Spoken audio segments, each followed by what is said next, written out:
অবশ্যই আমরা তাকে ধন্যবাদ জানাই এবং আজকে আমাদের এখানে উপস্থিত হয়েছেন এজন্য অবশ্যই আমার এবং কর্তব্য ছিল। কারণ যে ঘটনাটাকে আমরা হয়তো বা হেল্প করতে পারবো, কিন্তু যে হারাইছে সে বোঝে যে হারানো তাদের জীবনের নিরাপত্তা না থাকে তাহলে সেই দেশটা ভবিষ্যৎ মৃত্যুর হুমকি দেওয়ার পরেও প্রশাসন যদি কোনো পদক্ষেপ গ্রহণ না করে, এটা হলো দেশ এবং মৃত্যুর হুমকি দেওয়ার পরেও প্রশাসন যদি কোনো পদক্ষেপ গ্রহণ না করে, এটা হলো দেশ এবং তারা সমাজের যে দুর্নীতি আছে এগুলো উপস্থাপন করেন।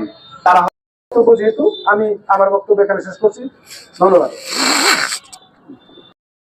তাদের যাতে বিচার হয় সেজন্য আজকে লালমনিরহাটের এই প্রাণকে কর্মীকে গাজীপুরে নৃশংসভাবে হত্যা করা হয়েছে, আর বিচার হয়, 7 জন গ্রেফতার হয়েছে। এখনো ও সংবাদ ছাড়াবেলা লালমনিরহাট জেলা প্রতিনিধি মিজানুর রহমান মিজান ভাইকে।